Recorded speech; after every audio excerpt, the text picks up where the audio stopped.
What's going on, comic friends? Nearmint Nando back once again. Great to see you guys. For those of you that have watched my videos before, welcome back. For those of you that might be new to my channel, welcome. Really great to have you guys joining. And I know it's been a couple of weeks since I've posted anything, but it's been a busy couple of weeks. Labor Day weekend, fantasy football draft, opening weekend for the NFL, work stuff, you know how it goes. So we're back finally, and today I have a pretty awesome video that I'm excited about. We're going to be doing the top 10 Bronze Age comics in my collection. So first of all, huge shout out to my man Colossus Collector for tagging me in this challenge.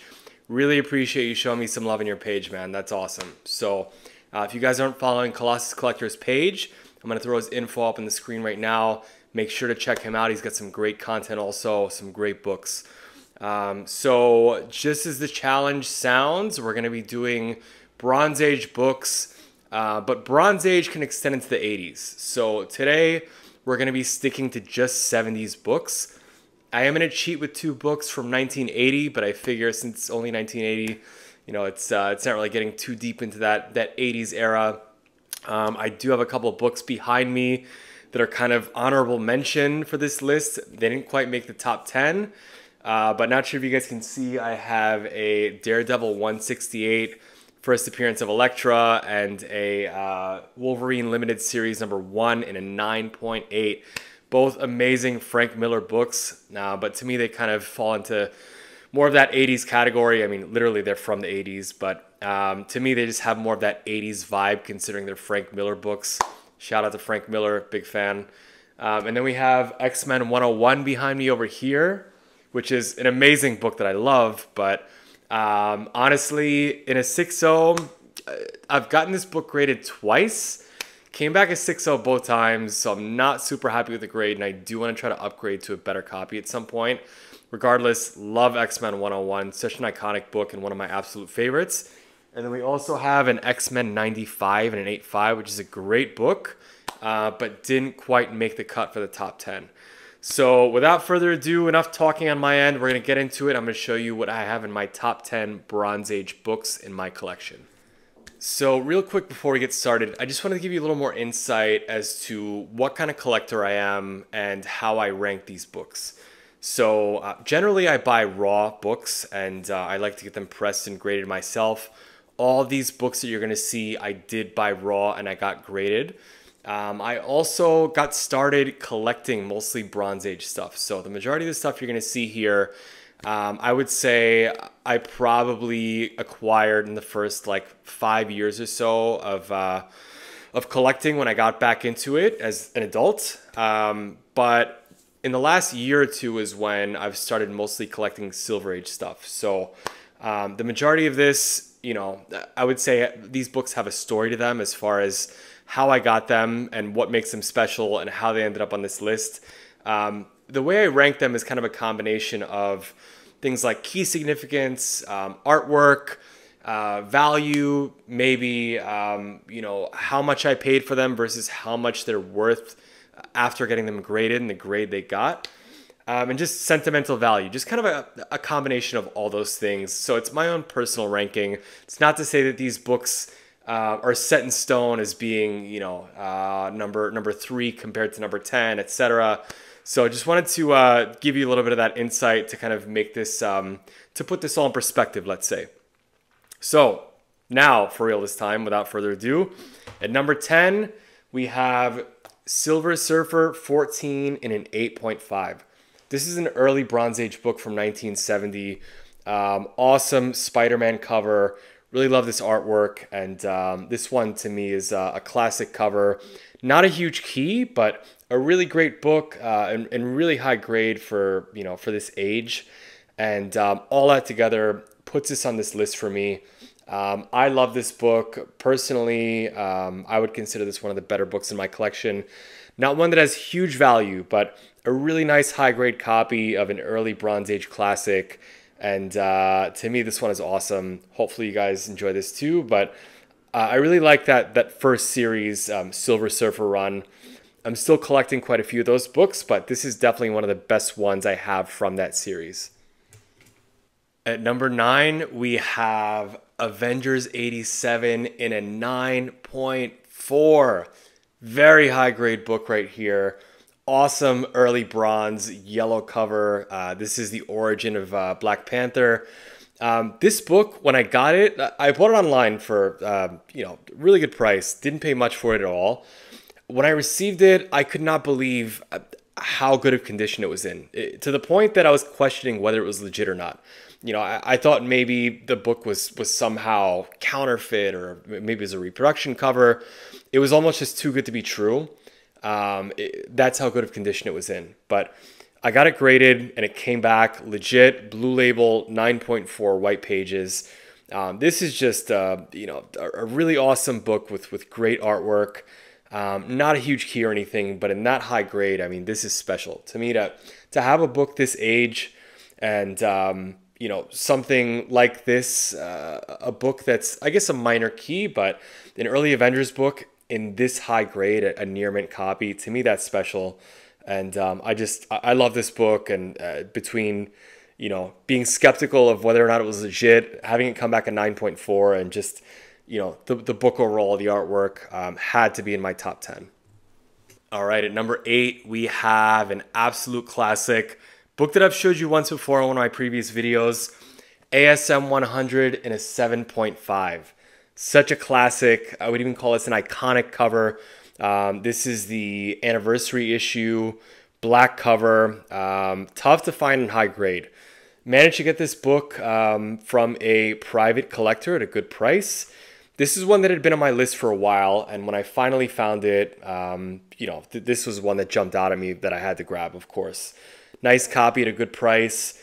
Really love this artwork, and it's got a few flaws, but still a really great copy. This is early bronze also. This is from 1971. And there are lots of great books in that ASM run between 100 and 150. Everyone kind of talks about, or everyone's looking for those ASM keys that are pre-100. But, this to me is kind of a sleeper, I guess I would say, a little bit underrated. Not a huge key as far as, first appearances. I'm not sure if there's even one in here, but just a classic, iconic cover like this to me is one that any Bronze Age collector should have. Okay, so from this book on, you're going to start to see a little bit of a trend in these books on this list, right? So coming in at number 7, we have Incredible Hulk 182 in an 8.5 white pages. Awesome book, really great copy of this book. The front cover looks amazing. There's a tiny little tear on the back cover, which probably brings the grade down to an 8.5. But yeah, this one, absolutely love it. It's not 181, it's not even 180, but is it the next best thing? I would say it's not a bad one to have if you can't get your hands on the other two. But this is the, third appearance of Wolverine, second cameo appearance. Not really sure you consider it. It is also the first appearance of Hammer and Anvil, so major key right there. This is just an awesome book. If you're a Wolverine collector, obviously you have to have this one. And yeah, bought this book raw, pretty good price. 8.5 is a really nice grade to have in this book. So VF plus, very high grade copy. Love this one. Trying to get my hands on a 180 at some point soon, considering where values are.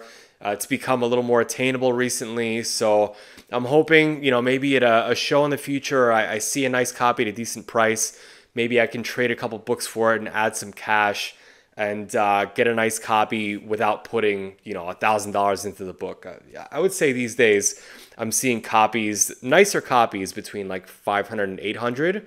I'm generally not one to shell out that much cash at once for a book, but I do like to trade, and at times I'll sell books and put that money together and try to get something bigger.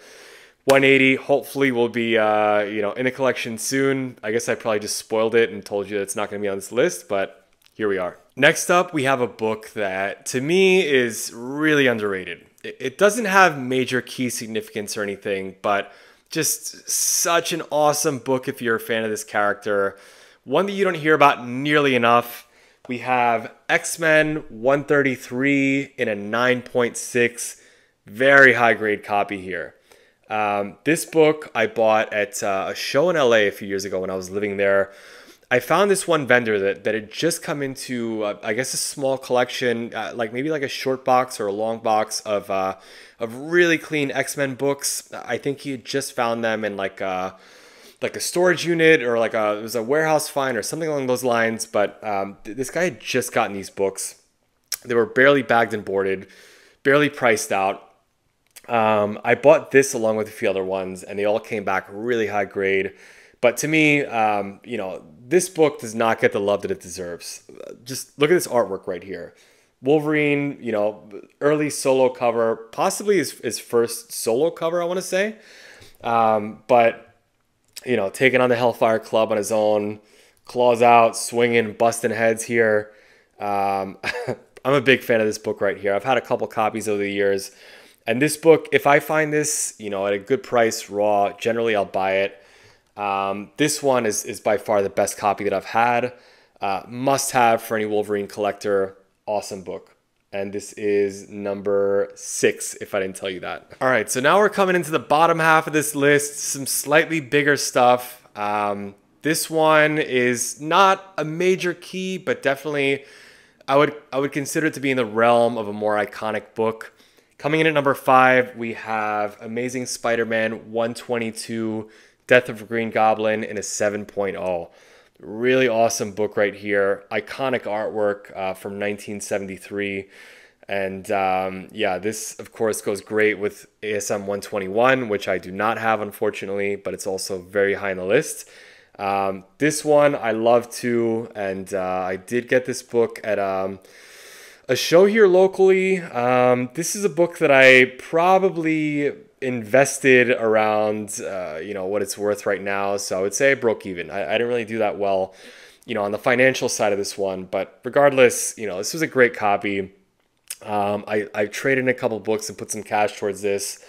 And I thought it might grade slightly higher. I was thinking it might come in somewhere in the 7.0 to 8.0 range.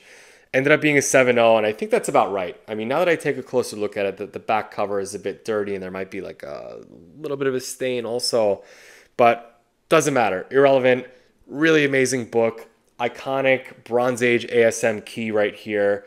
Yeah, I mean, what else is there to say? This is a really awesome one, and I'm really happy to have it in my collection.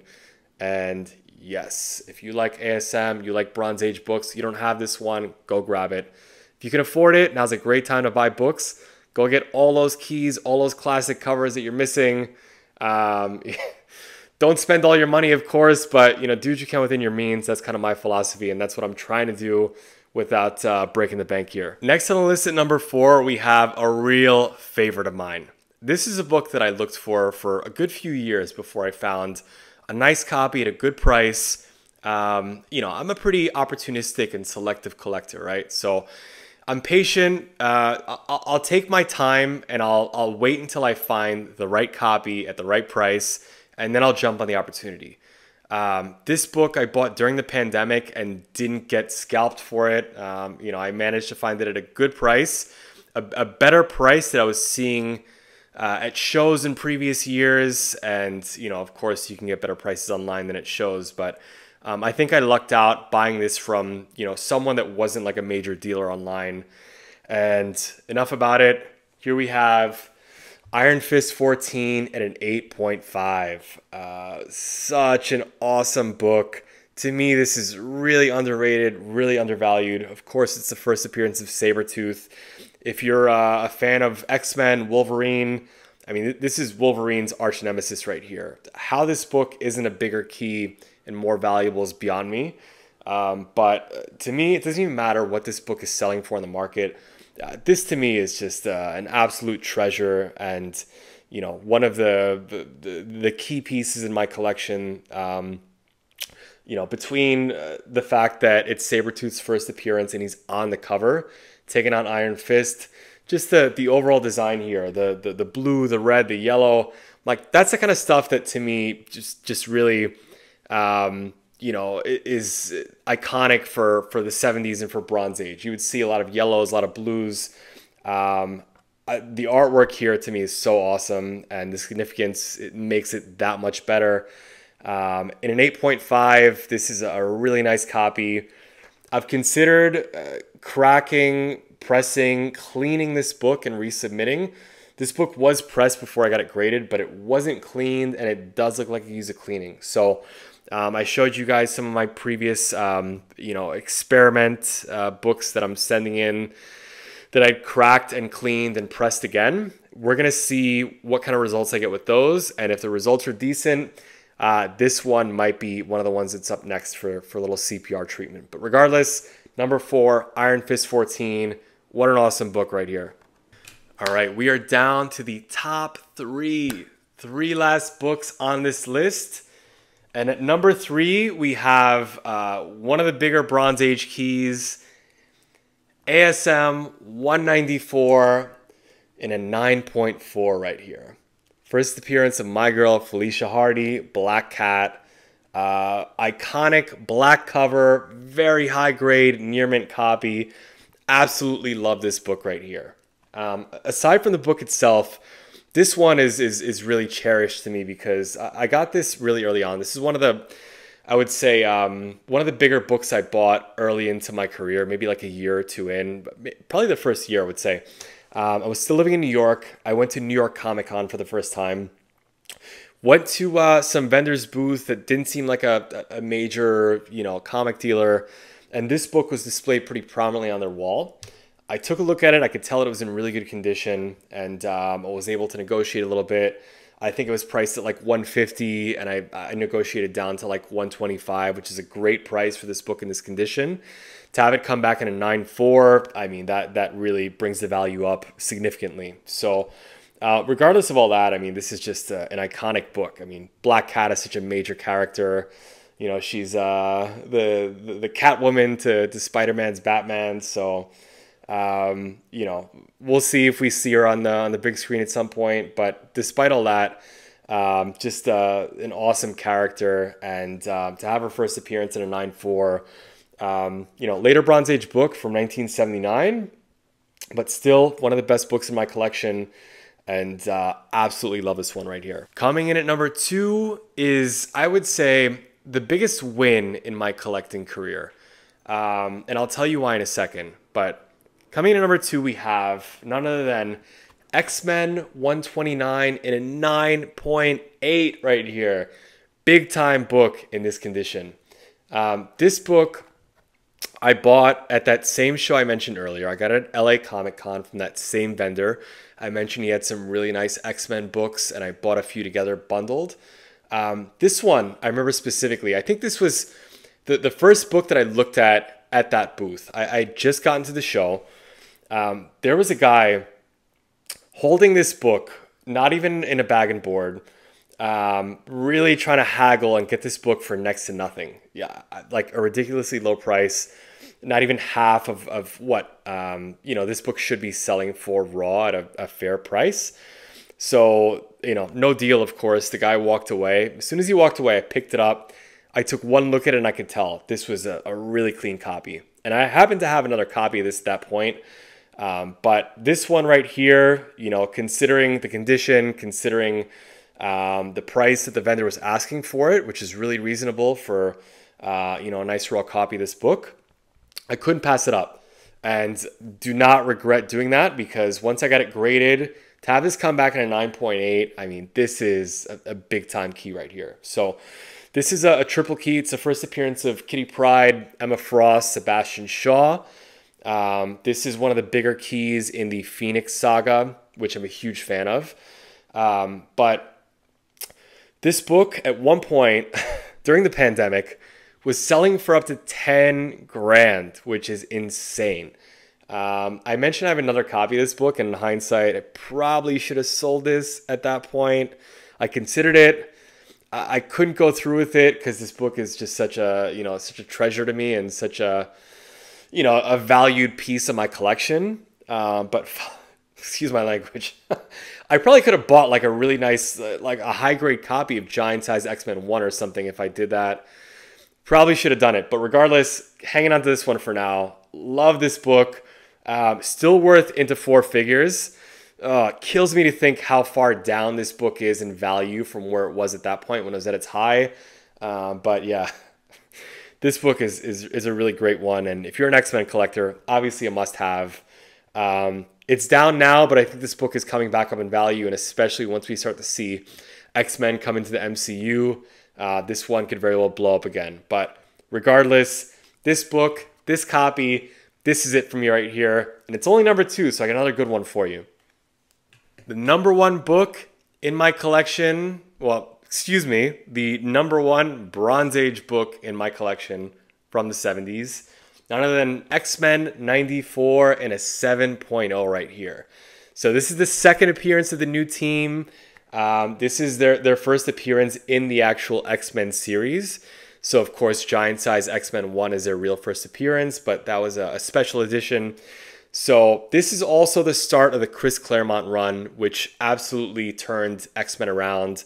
I'm sure most of you guys know that at that point, you know, getting into the early 70s, X-Men had just been doing, not reprints, but I guess just retelling the stories from older issues. And this was the start of when everything changed and Chris Claremont came around, added the new team, started the Phoenix Saga. Personally, that's my favorite run in in all of comics. That's what got me back into collecting. And this to me, just between the significance, the cover, how I got this book, all of that is what makes it number 1 to me. This book is another one that I got early in my collecting career when I started getting back into it as an adult. This book I bought at Big Apple Comic Con. That day I had sold a few other books. I had a few slabs that I wanted to move. And they were all, lower value books, all under $100. I think I sold a few of them, and I ended up with like $300 in cash. And I put all that into this book, and really happy with it. This one to me is just, a real treasure in my collection. And for an X-Men fan, of course, you have to have this one right here.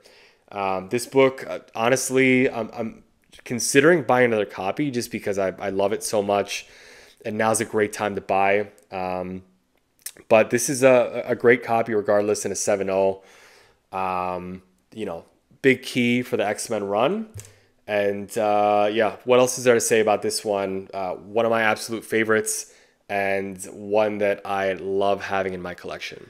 All right, guys, there you have it. Those are the top 10 Bronze Age comics in my collection.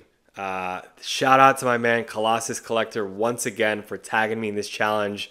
Really appreciate you showing me some love on your page, man. If you guys aren't following Colossus Collector, check him out. Go to his page. Make sure you subscribe to him as well. And yeah, I know it had been a couple weeks since I'd posted anything. So from this point on, I've got a few things queued up. I'm going to be posting more content. So really appreciate you new followers. Appreciate all you guys, of course. And all the engagement really goes a long way considering that, I'm new to this. But regardless, I am someone that's been passionate about collecting for a good amount of time now. And regardless of what you're seeing here, the love for the books is there. It's what brings us together. So let's keep this going. Appreciate you guys joining today. If you like what you saw, like, comment, subscribe, and I will see you next time.